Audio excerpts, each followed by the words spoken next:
Hey there, I'm Tim, I'm Keegan. and you're listening to That Reminds Me. Alright, so today we'll be talking about, I think we'll start off with video games. Sound like a good idea. Video game sounds good, yeah. So, in general, both of us play quite a lot of video games, and we have varying favorites, quite a lot, but we have a lot of similarities too. Yeah, I think so. Because you mostly started with Sony and Xbox type games, right? Yeah, You dabbled a little in Nintendo, but that was more my strong suit. So I think growing up we had different ideas of how games should be made, paired with how games usually look. So you got all these more heavily 3D graphic games, so like Shadow of the Colossus or the Tales of games. right, You've got more 3D style games. Nintendo stuck with 2D for a long time comparatively. definitely. Like the Pokemon games, Legend of Zelda, they stuck with 2D for a while. Zelda was a little bit sooner to get into 3D with Ocarina of Time, Mm-hmm. but they still stuck with 2D a lot closer to the 2000s than, say, Sony did. Right. Speaking of Ocarina of Time, that's one of the first games that I played, actually, when I was really young, and it was one of my more favorites back in the time because more or less the puzzle solving aspect of it really spoke to me, even as a small child. So that's pretty interesting, I think. Mm-hmm. Because the Legend of Zelda series is big on puzzles, Mm-hmm. but a lot of them are complex enough that even like I played Twilight Princess and there was a temple in the game that I couldn't figure out even in my mid-teens when I was like 15, 16. I still had to spend a good couple of weeks screwing around in the temple trying to figure out what to do. Right. So it's not like a child puzzle game, not something you'd hand off to your 5-year-old, but Yeah. That's why I find it so interesting. Is as such a young child, I was able to pick it up so easily and work through it. that's just how Nintendo games work, I think. They're Mm-hmm. probably the easiest uh, series, I guess you'd call it, company to pick up.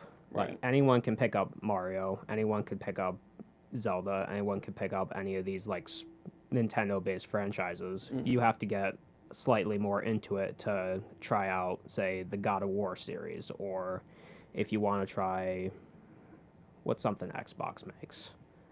Gears of War is a pretty popular one. Gears of War. I've heard of that one. So if you wanted to try God of War, Gears of War, a lot of war with them, huh? If you wanted to try either of those games, you'd have to get a tad bit more involved because there's, say, combos or there's more intricate shops. It's much harder for a young person, child, or a teen to pick up something like this. And the story has a lot more elements to it, and it's a lot more complex with like branching storylines and tidbits and all that, which Mm-hmm. is definitely confusing for a younger mind. Mario, on the other hand, is push right button. Exactly. So it's not that the gameplay is bad or dishonest with what it's offering. It's just easier to pick up. Yeah. Even when they transitioned to 3D with 3D World, I believe. 64 is technically the first one, but it's not like they stuck with it for very long. Yeah. That was more, they figured out how to do 3D graphics and they wanted to try it out a few times. So they did Ocarina of Time, they did 64.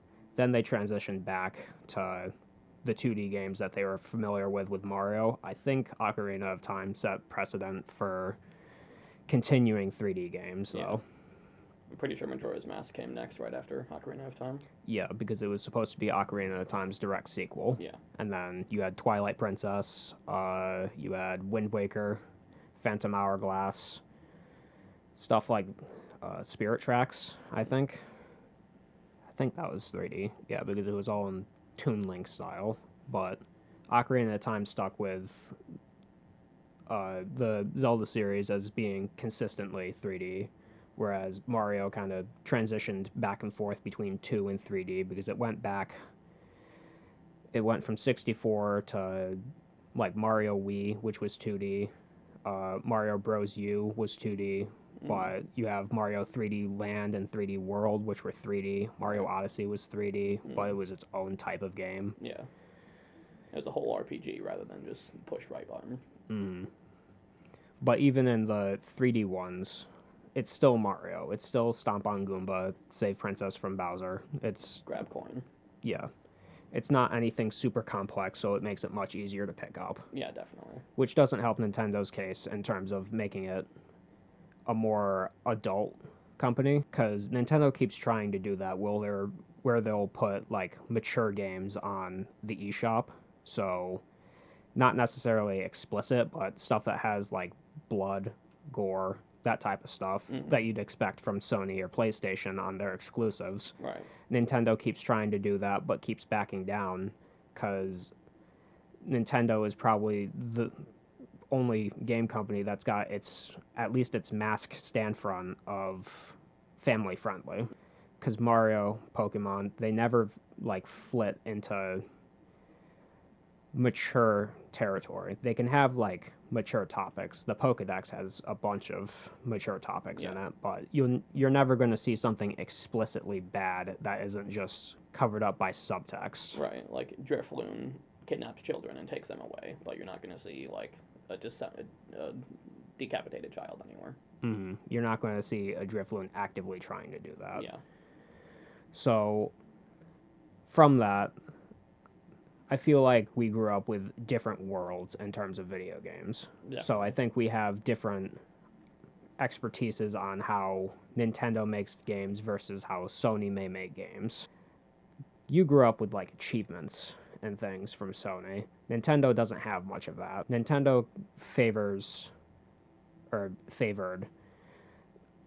say, player completion, where the player decides when they have completed the game.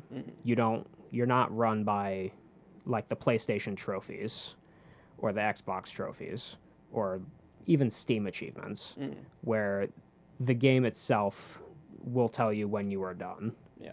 Rather, you say, I beat World A, or I beat the Pokemon League, or you saved Zelda, or whatever the topic of that next Zelda game is, and you just move on. Yeah, it's not Hollow Knight where after the credits you see you completed this much % of the game. It's just you decide when you're done. Mm-hmm. So, I think Zelda would be... You said it was your first game, but I don't think I played it ever as a child, despite it being a Nintendo property. Right. I don't think I ever cared much for it until Wind Waker, which was the Wii U re-release of Wind Waker, so it was much further along the line. Which is kind of funny, because I never got into Wind Waker. Mm-hmm. I played Twilight Princess, and I loved that one. Played Ocarina of Time, that was great, but Wind Waker was a little... I just couldn't get into it. I think it's kind of vague when people say that they like certain games, because I know not many people have the time or patience to have discussions about it, but a lot of people will say, this is my favorite game, or they'll say, this is a terrible game. Right. And they'll never specify quite why, and if they do, it's usually one or two kind of half-hearted, maybe even lousy reasonings. There's never really a good one reason to hate something, I think. Because even if it is something that you can relate back to one reason, it usually stems into, like, many other issues. So, for example, you could hate Donald Trump for, like, trying to kick out immigrants, but that's not the one and only reason. It's because that displaces people and that causes international tensions, or it adjusts who is voting versus who isn't voting. It causes a bigger slew of issues that you have a problem with rather than that one being the issue. So when people say, I like, say, Pokemon White, but I don't like Pokemon X, it just feels really off-putting, because a lot of the time they won't say why they don't like X, but at the same time they're not going to say why they like White. Yeah. It's just, I feel like there's more room for people to continue talking about it.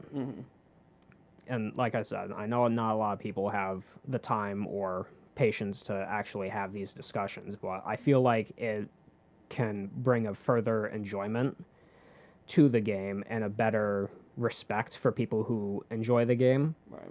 Say, a really unpopular Pokemon game in terms of sales is Pokemon Conquest, Mm. which was, I believe, taken off of the idea of another game. I believe it was like a Samurai Warriors game, Mm-hmm. because it's very different from how Pokemon usually is. Yeah. It's kind of Fire Emblem-y, where you're moving around a gridded plane and attacking people in a range Mm. in that way. But I know that they took that idea from another franchise they had and kind of reskinned it to the point where many characters are named the exact same in both versions of the game. Mm-hmm. I believe the final boss, Nobunaga, is even the same. Hmm. But they reskinned the game to be a Pokemon game, to have Pokemon fighting instead of warriors. Mm-hmm. That was probably the first or second Pokemon game I ever played, and it remains my second favorite after the Black and White saga. Mm-hmm. It's just always stuck with me, even though it's not very popular at all in terms of sales. Neither is Black and White 2 either. But that's just because they're remakes, and those don't tend to do well on any Pokemon game. Even Emerald didn't do good by standard. Mm-hmm. But It's actually Pokemon, pretty funny because Pokemon Emerald was the main game that my sister played when I was growing up, and I believe she also played Platinum over Diamond and Pearl. mhm. So that's kind of funny that my personal experiences of the remakes were the more popular of the section. It tends to be that the remakes are the more popular ones. When people talk about, say, Gen 3, they are talking about Emerald. Mm. They are very rarely talking about Ruby and Sapphire. When people talk about Gen 4, they are very rarely talking about Diamond or Pearl. They're talking about Platinum. Right. Because those are like the definitive games. Mm. People like those games a lot more than the base ones, but they still do worse in terms of sales because so many people are going to be willing to buy the same game again. Right. Even with additional content, it just kind of muddles what people might want to buy. Like Ultra Sun, Ultra Moon, not many people bought those games either. It's just the idea of paying for the same game again, even if its quality of life changes or its story adjustments do end up making the game the more popular version. Right. Many people still don't want to shell out $60 for what is essentially 80% of the same game you've already played. Mm. Pokemon Conquest, much like Emerald and Platinum, didn't do great in terms of sales, but it's definitely one of my favorite Pokemon games. Mm. And there's several reasons to it. Like, it was the very first or very second game I played in terms of Pokemon, and it like opened my eyes to how video games could be played, because up until that point it was mostly like mobile games such as Angry Birds or Candy Crush on, say, my parents' phones. Right. It just kind of like showed me what was out there. Mm. And it wasn't even that it was super advanced. I was only around in the early 2000s, so games have been around since the 60s if you want to count the earliest iterations of like table tennis. Mm-hmm. It's not like video games were anything new or even advanced by that point, because by 2005, I want to say, a lot of games were still in 2D. A lot of games hadn't made the jump to 3D by that point, too. Mm-hmm. Even 2011, when X and Y came out, I believe, it still was very rudimentary models. Yeah. It was still very stick-like and static in terms of movement. Mm-hmm. But then you draw yourself over to 2020, 2021, when we have all these very high-res 3D games coming out. A good example would be the recently released remake of Persona 3, Persona 3 Reload. Mm-hmm. A lot of the images in that game are very well made for 3D models, and a lot of the split screens they have in the game, like in the pause menus that show up as 2D elements, those are still 3D. Right. They just modeled them and put filters over them to make it look like a 2D split screen. Mm-hmm. because I guess they're just that proud of those 3D models that they want to keep using them because they look very good. Mm-hmm. That is like the upper level of what a game can be. Yeah. Conquest is nowhere near that. Mm-hmm. But the story, simplistic as it was still very effective to me, because even to like a 5-year-old child, good and evil are a very simplistic but engaging story element. Mm-hmm. The game was probably only 20 hours. Right. Could probably beat it in 10 hours as an adult. Mm-hmm. The mainline story is nothing to get super into. Mm-hmm. It's a very short game. But I could list the graphics, the pixel art is obscenely good. Mm-hmm. The characters, even side characters that have random stamp names that you're never going to remember, are easily some of the most memorable character models I know, and a lot of them have personality quirks that you're just not super familiar with seeing, because a lot of them are Japanese archetypes. Right. Samurai and Ronin and warlords, because that's the point of the game. Conquest. It was taken directly off of Samurai Warriors or Nobunaga's Ambition or other like conquesty capture games like that. Mm-hmm. So when I say I like Pokemon Conquest, I could give probably an hour's speech about why I like it. If I go to a game that I don't particularly like, I could probably give an hour's recital of why I don't like that either. Mm-hmm.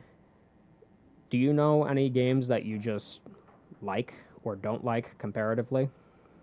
I mean, in terms of games I don't like, I can't really say because for the most part, every game I've played, I've enjoyed to an extent that I would consider it at least a decent game. Can't really think of a game I didn't enjoy very much. But I can go with a game that I like a lot. One of my most favorites, Shadow of the Colossus, like you mentioned earlier. It's just...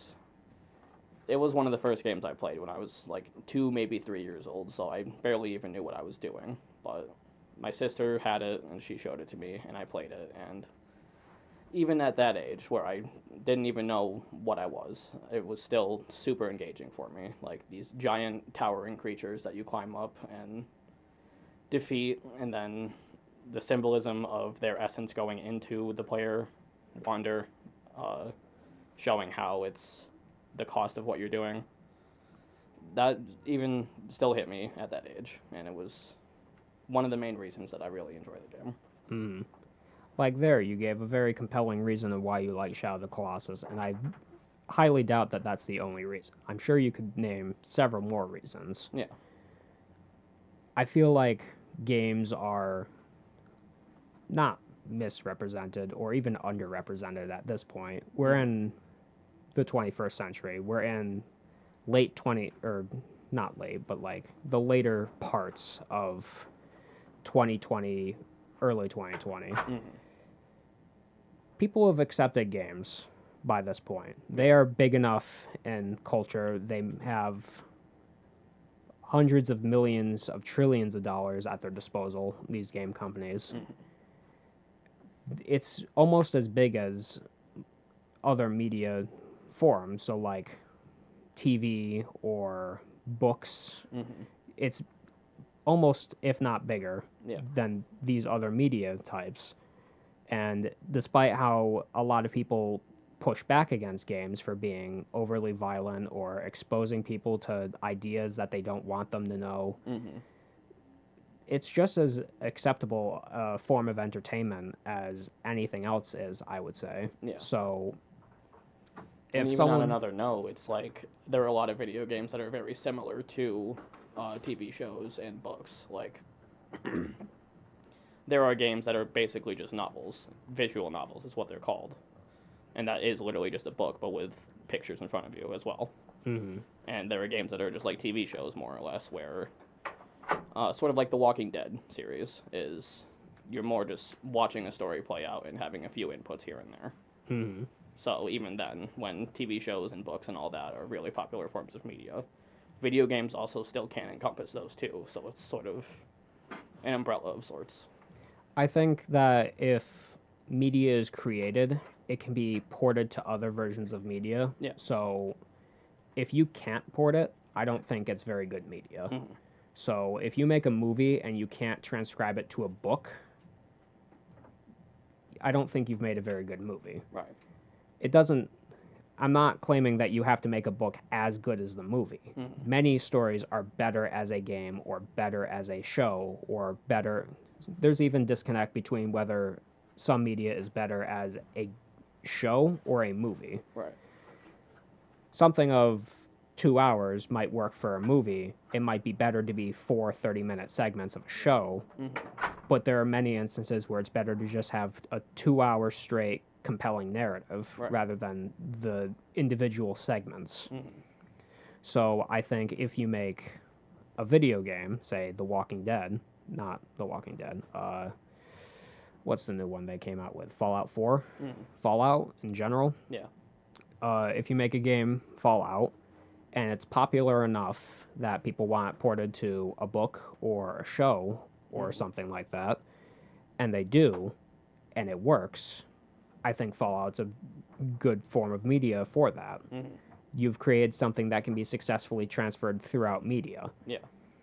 If you, say, make a game that just simply cannot translate to other forms of media, that doesn't necessarily mean it is bad. It just means it's a lesser form of media. Mhm. So take Doki Doki Literature Club. It's very hard because it's psychological horror Yeah. of like an alive AI Mhm. type thing. It's a visual novel, but the psychological horror is like the main thing of it. hmm And because it's psychological horror of something gaining sentience, it's very hard to accurately portray that in a book. Yeah. You could portray it in a movie to a much lesser effect because you are not interacting with the movie like you have to interact with the game. Yeah. You don't interact with a book on the same level as a TV and the same level as a game. Mhm. So the book is the least form of, or the least form of interactivity in terms of all these three forms of content. Yeah. Not that it's at the bottom of any of these piles, but it makes it harder for media that relies on interactivity to be a book. Mhm.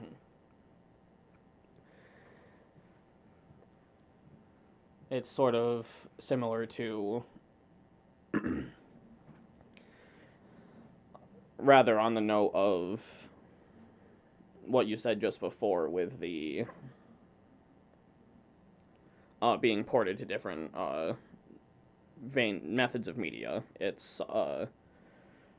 ties back to at the very beginning when you said about opinions about video games being subjective, or rather not about the game being bad, but someone's feelings about it. It really is just about your taste for it. Like you said with Fallout, you said if it can be ported into a TV show and that TV show was good, then that's a good form of media. You have expressed that you don't much like Fallout from what little you've played of it, but you can still acknowledge that it's a good form of media since it made a TV show and that's taken off in success and popularity. Right. Like, I feel like a lot of people aren't confident enough in their own opinions to say something is not bad, but just is not for them. Yeah. Too many people will do something, not like it, and then say it is a bad practice or a bad idea. Like, a lot of people will watch, say, motorcyclists, and they'll say, that's super unsafe, terrible idea, it's bad. Well, it's just not for them. Yeah.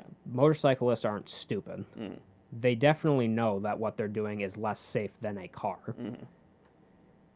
It's not like you're trying to preach this to a bunch of 5-year-olds who don't understand that motorcycles are more dangerous than cars, or that seatbelts are much more important than you give them credit for, and they are nowhere to be found on a motorcycle. Yeah.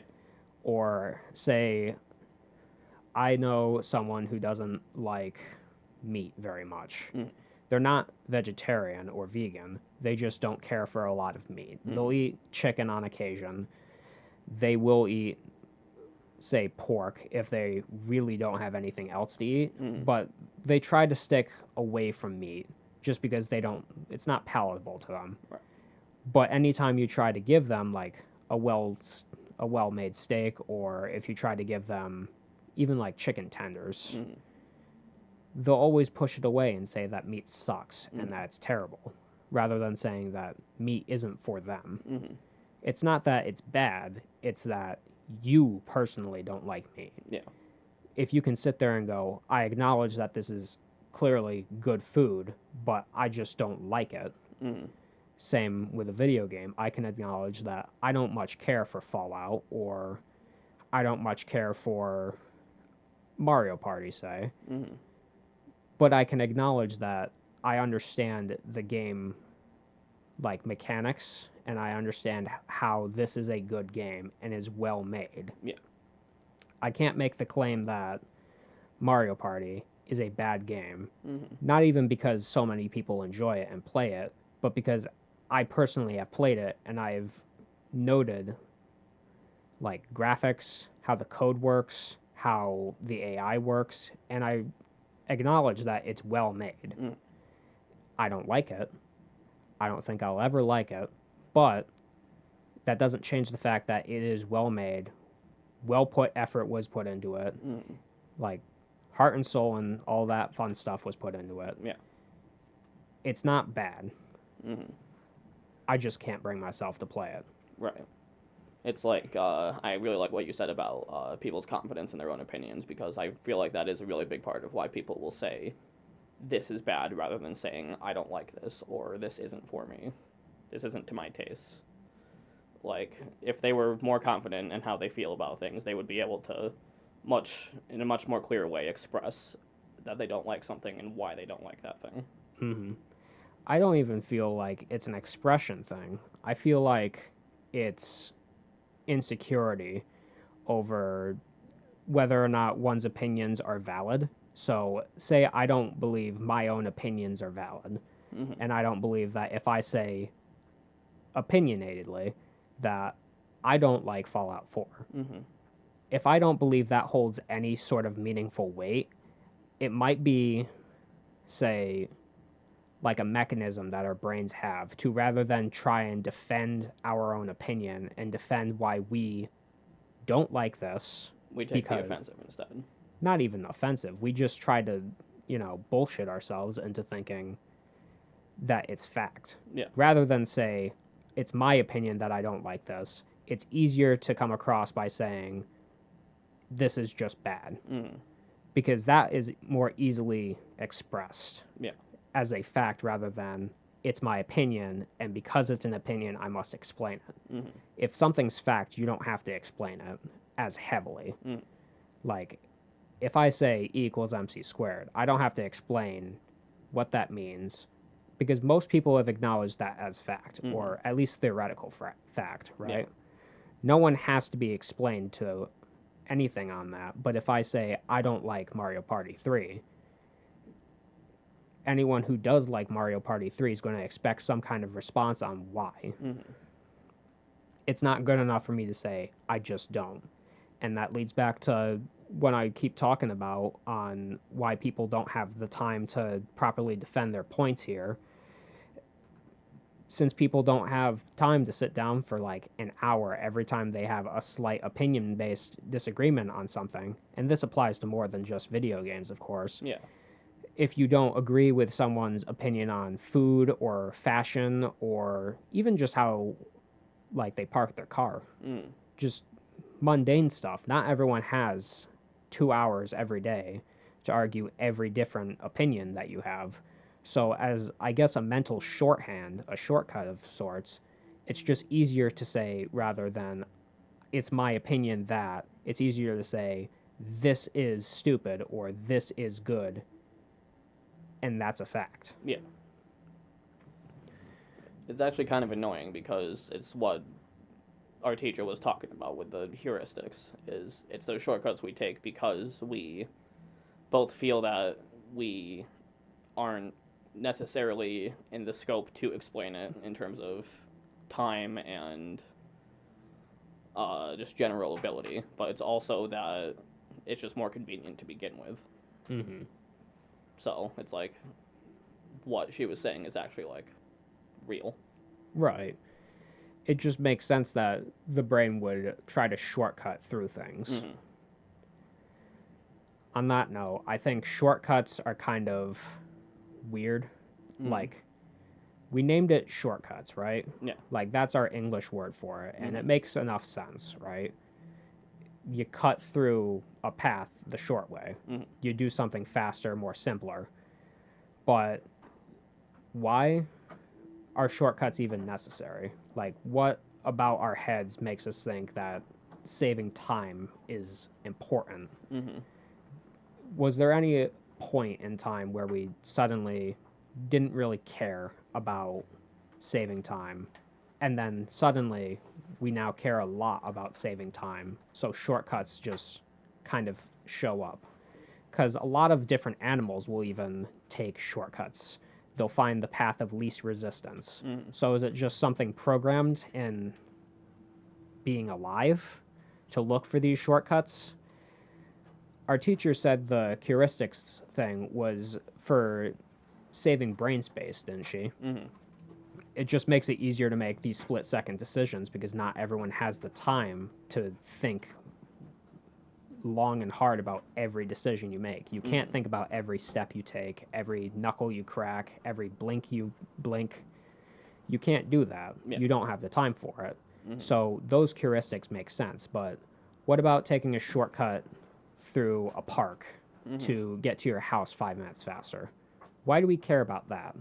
Why does a bird care about going directly to their nest rather than going in wayward directions? Mm-hmm. I feel like it is sort of programmed into us because I feel like it started back in the earlier ages of humans where it was more of a survival instinct. Because, say, like with the cavemen, when they were in their caves and they knew that there was a food source for them, I don't know, a mile away. And they knew that if they were to take a direct path there, or if they were to take a path there, they would have to cut around some hill or some territory that has a really dangerous animal in it that they aren't capable of defeating, and that makes them take, I don't know, 25 minutes to get there. Whereas if they were to, and because of that, they might get there and find that whatever they're hunting for that day has already been killed by something else. If they were to instead take a path that only takes 15 minutes, they would probably be able to get there sooner and before the other creature was able to kill what they were hunting. And then, thusly, they would be able to get that and be able to eat for that day. Mm-hmm. So I feel like it was sort of programmed into us from then that it was like survival instinct that the earlier humans learned, and then it just kind of passed down, even though it's definitely not survival instinct anymore. Right. Because I feel like for all the talk about shortcuts, people use them really weirdly. Mm-hmm. Like, I can imagine you want to get from point A to point B faster, so you take path C Mm-hmm. that isn't connected at all on some other point. You go path of least resistance. Mm-hmm. But some people take it in weird directions, and I'm not quite sure what to make of it. Mm-hmm. Because some people say it's just more efficient to do it that way, or some people say it's just easier to do it that way. Mm-hmm. I've seen people pick up food in awkward ways. Mm-hmm. So rather than put together a whole sandwich, they'll hold like pieces of meat in one hand and pieces of like bread in the other hand. They won't even put it together when that's the point of the sandwich. Mm-hmm. The point of a sandwich is so you can hold meat and cheeses and all that other stuff without like meat juice running all down your hand. Mm-hmm. That's why the sandwich was made, so you don't have to deal with that. Mhm. So you can eat it with the bread soaking up all the meat juice, so you don't have to be. So sandwiches don't have to be like a filthy thing. Yeah. You can eat it with your hands and be relatively clean after the fact. Mm-hmm. I've seen people not even care about that fact. Maybe it's just because I'm in college and college students are known for eating ridiculous things or eating ridiculous ways or eating. I mean, some colleges are known for not eating because the students can't afford food, but Mm-hmm. that probably doesn't make the situations when they do get food any better to watch. Yeah. You starve a student for like a week. The next time they see a pancake buffet, they're probably not going to behave. Mm-hmm. Go little feral. just a bit. But I've seen people do that. I've seen, and I'm guilty of it too. I eat pancakes in much the same way that you would eat a taco, where you'd pick up the cylinder and you'd fold it in half and eat it that way. It's just faster, and a lot of people look at me weirdly like that, and I can't blame them. That's not how most people eat pancakes. Most people eat pancakes with fork, knife, pat of butter, some maple syrup maybe. But I've seen people do that type of stuff with food. I've seen people place things in weird places to have a sort of convenient excuse to touch it or use it. It's wide and true that a lot of people will put things in weird places to force themselves to look at it, to try and force their mind to do something about it.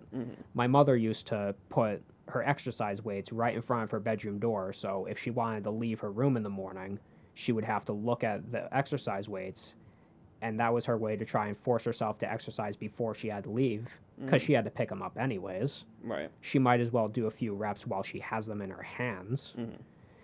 My brother used to do a thing, my youngest brother used to do a thing where he would, like, put a toy just in the square center of his bed, and then he would use that as an alarm clock. It was before he got an alarm clock, and every morning our dog would jump up on his bed, and for some reason he wouldn't wake to that, which I feel like would be the much better alarm clock. But every time he did, the dog would like prance around the bed and knock stuff off. So he put a really like loud plastic toy on the bed, so when it fell and hit our hardwood floor from like 3 feet up, that would wake him up. Completely makes no sense. It's a shortcut that doesn't even seem like a shortcut. It seems like one of those, what's those machines, that Rube Goldberg machines, like where you have like 17 steps to do one task.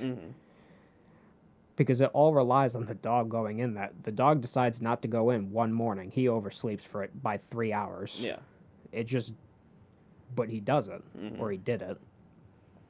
It's kind of funny because I'm also guilty of doing a lot of weird shortcuts such as that. Not quite to the same degree, I don't think, but like with our last semester here, when we had physics in the Brown Hall building, I would walk through the set building because it was more flat and linear overall, which made it easier on my legs, so I wouldn't be as out of breath and as tired by the time I got to the class, even though that did overall take longer than just going up the road and over that way. Because while it was faster to go that way, it was overall faster for me specifically because I didn't end up so tired and fatigued. I know a lot of people will definitely take alternate directions if one path has them going and doing much more labor. It's the whole point of an elevator. Yeah. Elevators were more or less like conceptually made to hoist things up several floors. So think like those trays that room service comes on. You're not lugging that up the stairs. Yeah. No. Before they had elevators, they had dumbwaiters, which the entire point was to put food in or something the like and lift it floors, and then someone would retrieve it on a higher up floor. Yeah. Elevators are the same purpose, but for larger objects. And at some point, someone put together that people could get into these things, and now no one takes the stairs. I've seen people who take the elevator regardless of whether they're going up 1 floor or 5. And I've seen people who get in elevators just to like ride up 1 floor, change their mind, and then go back down to the first floor. I don't think anyone would do that on a staircase, because by the time you've gotten to whatever 3rd, 4th floor that you've climbed up to, you've climbed like 4 flights of stairs. You're really going to turn around right now? No, the elevator has made it convenient to go right back down. Yeah. Even if you did climb the stairs originally, you can take the elevator right back down. It's its own form of shortcut. Rather than go in a spiral staircase, you just take a linear path directly to the top or bottom. So many of our objects are just shortcuts Toasters are a shortcut for toasting bread. Our TVs are a shortcut to tomorrow. Yeah. You waste enough time on it. Mm-hmm. Beds are a shortcut to tomorrow, however you want to look at sleep. Mm-hmm. So with all the shortcuts, are we even doing anything the proper way? Yeah, I mean, probably not for the most part. Because if you think about a shortcut as being an easier way to do something, is it possible to do something the proper amount of time that it should take without actively forcing yourself to take too long on it? Because I could very much so say, tie my shoes as a shortcut and do it in a really quick way as a shortcut. Mm-hmm. Or I could explicitly take 40 minutes tying my shoes in the longest way possible. Is there like a proper, correct time to tie shoes or to toast bread that does not give you a shortcut of any capacity? Because I would say the proper way to toast or toast bread into toast would probably be hold bread by a fire, the same way that you toast a marshmallow. Right. Because that is what toast is, applying bread to further heat. A toaster makes it easier because you can have the dial change the settings so it's burnt or light. You can do it and then walk away. As someone who has roasted at least one marshmallow before, you don't just leave roasting food over a fire unless it's on a spit. Yeah. And even then, for at least meat, you usually have to keep an eye on it for the entire time. You have to keep rotating it. You have to constantly check its temperature to make sure you're not overcooking one side. It's complicated. Yeah. Fire itself is very complicated.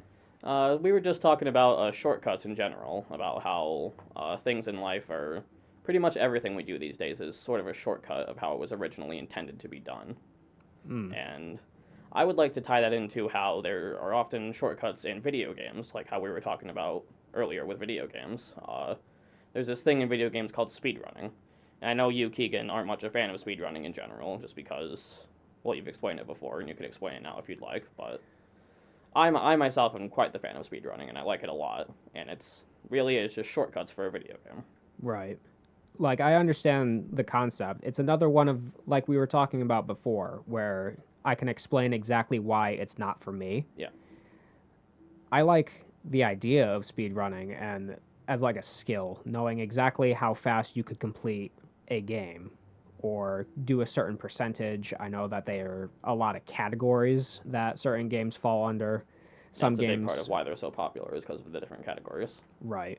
Some games have a lot of categories. I know Mario Odyssey has a bunch.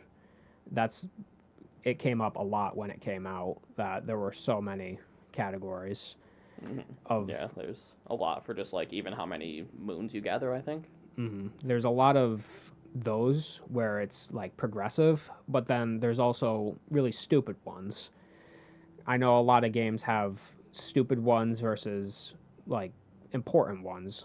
So there's in a lot of Pokemon games, there's speed runs to find the first shiny, like how fast you can find the first one. There's in Mario Odyssey, there's how fast you can say collect all the moons, but there's also one for how fast you can take off Mario's shirt, because there's a costume in the game, swimwear, where you can equip it and then he's not wearing a shirt. Yeah, I remember seeing something about that. It's called nipple percent, isn't it? It's something like that, yeah. It's completely weird, but it's a category nonetheless, and I respect the want to do certain things fast. It's just, I feel it's not for me simply because I don't like doing monotonous things. It's the idea of wanting to do, because think of how long you have to invest in a speed run. Like you said, it's a shortcut, right? And the best way to find a shortcut is to optimize the shortcut. You want it to be as short as possible. Yeah, so in giving yourself a shortcut, you're taking a lot of time just to get that shortcut, so it's sort of counterintuitive in a way. It's counterintuitive in a way, but that's not even where I'm tripped up on it. Where I'm tripped up on it isn't the counterintuitiveness, it's the idea that, say I want to speed run Mario Odyssey, and I do an incorrect jump 3 hours in. That whole 3 hours, I made no progress. That whole 3 hours is wasted time of my life. I'm not getting that back. I didn't even learn anything. Say if you compare that to if you're working in like a 3D modeling software like Blender or Maya 3D. If you do a 3D model and you take 3 hours on it and the whole thing crashes, you've lost your project entirely, right? Yeah. You learned something. You know exactly how to redo that for the most part, just faster. So it's not going to take you 3 hours to do it this time. It's still unfortunate and it still feels like a waste of your time, but you will make this model faster. There's no guarantee of that in speedruns. Say that 3 hours is physically the fastest you can play that section of the game. You cannot do it any faster unless you're like, what is it? That some people do. It's not AI, but it's like computer learning. TAS. Yeah, Tool assisted speedrun. tool assisted speedruns. Say 3 hours is as fast as a human can physically do it. If I fail that 1 through 1,000 times, all those 3 hours I've made no progress and it is genuinely a waste of your time. The only way it's not is if you actually continue past that 3 hour mark. That's probably the one reason I don't like speedruns above all else. I also don't like people who speedrun the game first because I feel it's like a big insult to the people who made the game that you're not appreciating, say, graphics or music or story because you're speeding through all of it.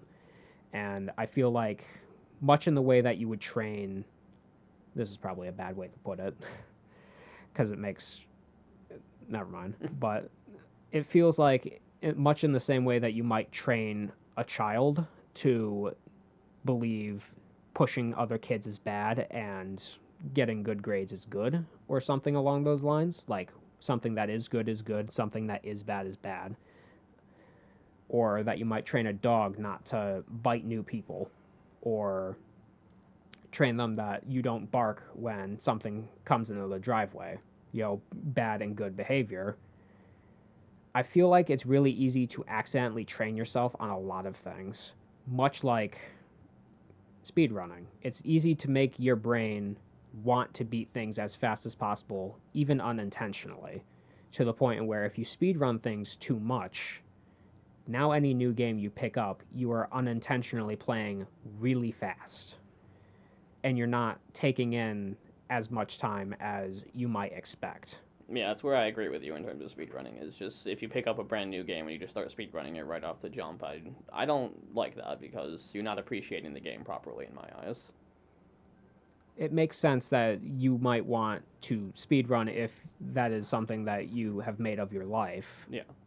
But I also feel like, even from their perspective, playing the game once through slowly or at a genuine pace just makes sense, even in the context of speedrunning, so that you understand like where because a lot of the ways that people play speedrunning, they play it like a fixing simulator, where you'll play it once and you'll just make note of spaces where you're like, I could do this faster if I did this, or I could not do that faster under any circumstance. That is a completely scripted scene. That is as fast as, like, taking notes.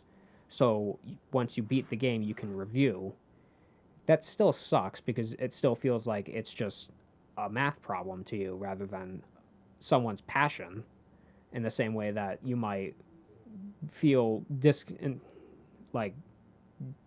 dissatisfied with someone who watches a TV show just to get like watch time on Netflix or something, rather than enjoying someone's project of a show. I just feel like a lot of people throw away media so readily because there's just so much of it. So it feels disposable, much like a trash bag. Yeah, it's exactly what I was thinking about it. Is like with me myself, most of the reason I don't speedrun very many games is because I don't want to train myself to just naturally speedrun a game. Mm. There is one game in particular that I do actively want to speedrun as like an actual thing, and that's because both I really enjoy the game and doing it in the way of the speedrun is pretty close to just doing a casual playthrough anyway, other than skipping dialogue and cutscenes. Right. So it's a really fun speed game for me. But on that note, I think tying it all together, I think that shortcuts and video games, specifically under the guise of speedrunning, it makes sense that speedrunners arose out of video games. Because even back in the early days of video games, say early 80s, where you have Mario Brothers and you have the original Red and Blue Pokemon, there were still people speedrunning. There were still people trying to figure out how to play it as fast as possible. You had people trying to get the highest score in Tetris or Pong. You're always going to have those people who are going to waste several hundred hours of their life to have achievements. Because you could claim the same thing of like Olympic athletes, quote unquote, wasting hundreds of hours of their life. But if it amounts to something, it's not quite a waste anymore, is it? That's where I think speedrunning kind of falls apart a little bit, in my opinion, because it's very easy to trample other people's records, I think. It's hard to keep a speedrunning record because there's so many people who are actively vying for that record. It's different in the Olympics when there's so many tests you have to pass, so many like qualifications you have to have. Your pool of people who could beat you is much smaller. And even if you are beaten at some point, you're usually remembered like as a gold medalist or a silver medalist.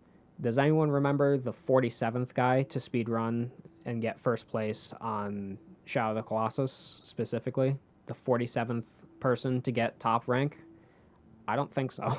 It's actually interesting that you mentioned that because there are more specific instances of speedrunning where if someone is, say, the 50th person to speedrun this game and get first place, it would actually still be a massive achievement. Because let's take the original Super Mario Brothers, for instance. I don't remember exactly when the speedrun got to be under 5 minutes, but when that happened, it was like an enormous thing because a game of what would normally be probably about an hour of playtime is beaten in 5 minutes from start to finish. Mm-hmm. Granted, it's using warp pipes to skip a bunch of worlds, but it's still very quickly beaten. Right. So when it's under 5 minutes, every individual second after that fact is a huge milestone. So say the 60th guy, whoever speedruns the game, and gets first place, goes from making it a 4:59 speedrun to a 4:58. That's an enormous milestone, and he's going to be recognized for making it a 4:58. Then the next guy who's like 135th to get first place, he brings it down to a 4:57. He's going to be remembered because of that. It's just once you get to that point on old games like Mario Bros, it's easy to get to that point because there's only so fast you can beat those games. Take any new game, Persona 3 Reload, what is it? Horizon Zero Dawn was decent, or Forbidden West. That was more recent than Dawn, but that one's pretty recent, all things considered. You take these big games, you're not speedrunning those in 5 minutes. Yeah, definitely. Long ago are the days where you could just like, what was the game? Spyro's Adventure or something? Where Enter you could, the Dragonfly. Yeah, you could just spam a down attack into the middle of the overworld hub and just fall into the final boss battle. Long ago are those days. Yeah, beat the game in literally like 35 seconds. There are still glitches galore in a lot of games nowadays, but the shortcuts that you can take to them are much smaller and much less important. It's much easier to find glitches nowadays with how big games are, but it's much less common for those glitches to be in your favor as the player or a speedrunner trying to find a shortcut, because a shortcut's only a shortcut if you got to a destination that's beneficial to you. If I try to take a shortcut through the Atlantic Ocean and I wind up on Mars, I don't think that's much of a shortcut. Yeah, not considering where you were trying to go. It's interesting too because even with how new games are much longer speedruns, not even for the sake of them being bigger games as a whole, but because there are so many places where they're scripted to play out for a certain amount of time, or there just aren't many opportunities for glitches that save you 4 hours of playtime. But there are still ways that people being recognized for future milestones can happen. It's a lot less likely because of how much longer these speedruns are, but it does still happen. Like with Sekiro Shadows Die Twice. The any percent unrestricted speedrun where all glitches are allowed, you just have to beat the Shura ending, the short ending, as fast as possible. I think the first ever speedrun of that was something like 30 something minutes.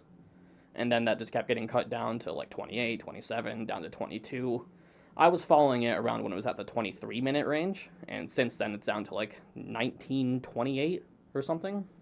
So under 20 minutes, which, again, with that, every individual minute barrier was a really huge milestone, so the people who made those were uh, recognized for it. But again, that's similar enough to the 5-minute speedrun that it's still considered not as big of a scope. Right, and that's understandable enough given that minutes are very large when you're only measuring up to 19, but there's always going to be the theoretical limit. So someone is going to get the fastest time you can possibly get on this game, including all glitches, including everything, and then it stops. It could be argued the same thing is true of athletes, where someone's going to get the highest jump, someone's going to run the fastest mile, and no one is ever going to beat it. Because humanity physically cannot exceed those limits. That can be argued. But the Olympics more test people per year than people overall. Speedrunning is a digital document where everyone who has ever done it is recorded. So if someone does it to the best of their ability and that is the best that could possibly be done, there is no speedrun of that game. You can keep vying for like second place, I guess. But once people figure out what the guy in first did and repeat it, then they're the second person to do that, and I believe that means that they default to second place since they're the second person to get the same amount of time. Then you just have several thousand people who got the exact same time, and your claim to fame is that you got what the guy in first did 50 years ago. It's actually a really interesting point because just very recently, I don't know if you've heard anything about it at all, but the original Tetris for NES has quote unquote been beaten just very recently. There's a point in the game where once you reach, I think, starts at level 154, you can get an actual kill screen where the game will just crash because it can't register the variables that it needs to register to keep up with how you are. So it is quote unquote beaten because the game physically can't keep up with the skill of the player because Yeah. it wasn't programmed to go that high. Programmers didn't assume people were good enough to actually get to that point. The game does genuinely stop, so it's beating it in a sense. Right. I, I guess that's a shortcut. Shortcut to the Tetris kill screen, just be good at the game. And that's where it ties into what you were just saying about, or to what you were just saying, because the first person to ever get that true kill screen is what they're calling it, true kill screen. The first person to ever do that got this huge boost of popularity. Like, there were articles everywhere about it. It was insanely huge and popular. It was even on the news in multiple different places because of just how huge it was. And then just a couple days or even a couple weeks after that, a second person got the true kill screen. And he was still recognized for it because, that's a huge feat and really rare to get. But obviously, since he's not the first one to have done it, and it's just the same thing that this other guy did, he didn't get nearly as much popularity. Mm-hmm. So, and you multiply that by a couple of thousand on speedrun.com or wherever all these speedruns are recorded. Eventually, you're going to get people who get the fastest time you could possibly get, which is a major achievement, and no one will care. Not a single person will know, care, or even recognize that they got something that incredible. It'd be like if you went to college for like 8 years and got a PhD and no one cared. You didn't get any like hireable positions, no doctor's offices hired you, no like medic places hired you. No one cared that you had a PhD. It was just so you knew, for your own benefit. You're like, well, I know I'm PhD certified, so that's all I need. Is it? yeah, because there are instances where, as long as you're sure of yourself, you can go anywhere you want to, but there are also instances where other people kind of need to recognize that for it to actually mean something. But it's also interesting because with that Tetris thing, just this past week or the week before, there was this 15-year-old kid who beat pretty much every single record for Tetris. He beat the score record, he beat the fastest time to reach the kill screen, the highest level achieved without getting a kill screen. Like pretty much every category that was on the board for it. And it's also interesting because there was a bounty set out for the first person to reach a score of 10 million. I don't know if you know the exact mechanics of the game, but if you get a Tetris, which is the full 4-line clear, that gives you the most amount of points. It gives you way more than any other clear. So what, and that amount of points you get for that scales up by a lot every level you go up. So say at level 29, where the game is the fastest it ever gets, you get a score, you get a Tetris, and it gives you 24,000 points. If you were to then get a Tetris at level 159, it would give you like 400,000 points, which that alone is a very huge number. There was a bounty set out for getting a score, the first person to reach a score of 10 million, because the previous score record was 8.9 million, and the one right before that was like 5 million. So it was just the first person who could effectively get as many Tetrises as possible at the higher levels to get that score up, and they would get that bounty. And the bounty reached like $2,300, so it was pretty substantial. I'd say so, yeah. There's a lot of competitions where they have cash prizes, but they never reach much further than a few thousand, even on like a high level. Pokemon VGC is a pretty large example of it. The cash prizes never get terribly high, despite being a competitive sport in a sense. An esport, sure, but that kind of diminishes the idea that these people didn't practice and train to get where they are.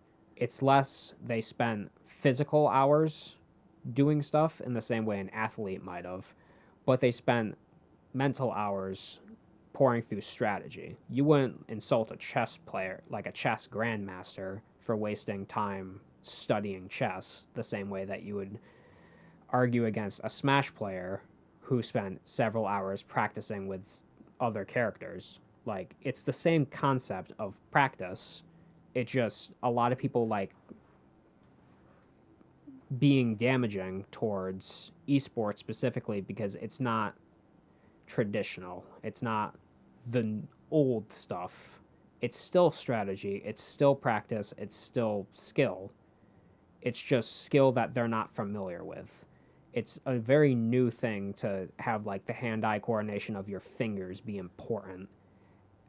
And video games is just very new in terms of competitiveness in the first place. You never had like Pong competitions in the 80s. You could, duke it out with like a friend of yours on like an NES or a similar console, but you're not going to World Championships Pong 1980. You're not going to that because it doesn't exist. Mm-hmm.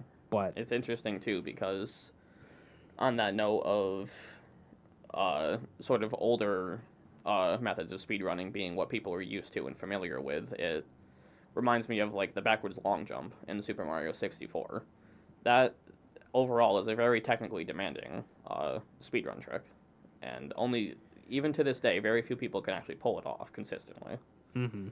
And in newer games, I don't have a specific example in mind, but in newer games, there are tricks that are like 40 times more complex than the backwards long jump. And people who are familiar with the backwards long jump back when they were speedrunning Mario 64 back in the day, they would look at this new trick and wonder why people are spending so much time on this thing, even though it's the same concept as their BLJ, just more complex. Right. It just all loops back to people wanting to do the game as fast as possible for the speed run, both for, I would say, the what's it called, the clout of having the best time on this game in this category, being a record setter, paired with the fact that I guess people just really like shortcuts, regardless of what medium they're in. We didn't add the fast forward button on the television just for kicks. Like, people like shortcuts. If you can move past stuff that you don't care about to get to the part where you want, that's what people are going to do. Yeah, it's exactly. I was just going to mention how even when I'm not much of a speedrunner myself, there is, like I said, there's one game I speedrun actively, and there are a couple that I'm thinking about learning, but I'm not a speedrunner. I'm a very casual player, but even so, in games that have any sort of faster movement option, like Kingdom Hearts, the original Kingdom Hearts, you normally just have like a standard jogging around for your movement. Very early on in the game, you get a dodge roll, which moves you much faster than that running is overall when you keep chaining rolls over and over. As soon as I get that dodge roll every time I play Kingdom Hearts, I'm just spamming it to move everywhere. Just because I like moving fast when I have the option for it. It's not because I want to speedrun the game, it's not because I want to go anywhere faster, it's just I can move faster, so I'll do that. I would imagine it's much similar to Ocarina of Time's rolling.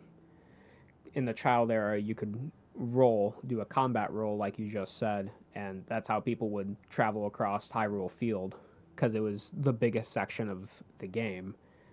I do know that it's more advantageous once you become an adult to do side hops.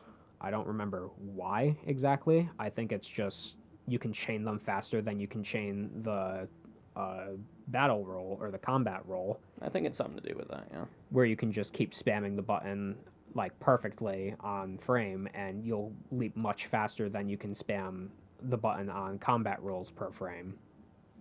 But it's stuff like that that I mean. Like it's the same. You can do combat roles both as a child and an adult. You can do side ops as both a child and an adult, but it changes fundamentally depending on which one you are, to where people are willing to do one or the other depending on what age you are in the game, making it a lot of people will do whatever it takes to be faster in these games, even if it seems like this option is just as fast, or you'd think it might be because it was at one point, but now this one is the faster one. It's also a good point about what you brought up with the frame perfect aspect of the side hopping is one of the games I know most prevalently for having frame perfect tricks is Left 4 Dead 2, interestingly enough, because there's this thing, you know what bunny hopping is, right? Where you can make a jump and you'll get momentum from that jump, and then if you keep chaining jumps on exactly the same frame, you'll keep getting more and more speed. Mm-hmm. You can do that in Left 4 Dead 2, both of the Left 4 Deads, but Left 4 Dead 2 specifically. But with Left 4 Dead 2, it's not as easy as just hitting jump again. You have to like very quickly push right or left in your movement, as well as crouching right as you jump, I think. It's a really complex thing, but it's a multiple frame perfect inputs just for one jump. So chaining multiple of them in a row, you're doing like 3 or 4 frame perfect movements consistently in a row.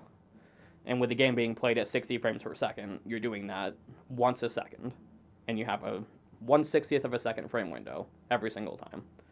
So you're doing 3 to 4 frame perfect inputs every single second just to get that much little bit faster. It's funny because most film and TV is filmed at 24 FPS. Games are at 60, but 30 is argued to be the upper limit of what eyes can even handle. 45 is like really cutting it close. 60 is like for smoothness. It's not so much because we want to be able to see it, but because it just flows better. But if you're talking about actually genuinely seeing a difference between these frames, I believe the argued upper limit is 45 FPS. So the idea of our eyes not being able to see anything more small than like 45 fractions of a second, and these people have to do frame perfect maneuvers of a 60th of a second, just speaks to their skill. It's not something anyone can just do. Yeah, like it's not necessarily even being able to see a thing. It's mostly timing, and timing at that level is very specific and very skill based. And that's what I mean. Like, you can't rely on your sight, you can't rely on most of your senses. You just have to know when you're doing it. Exactly. Yeah, that's what makes frame perfect speedrunning tricks in video games so much more set apart from most other tricks. Mm-hmm. Thanks for tuning in. We hope to see you next time.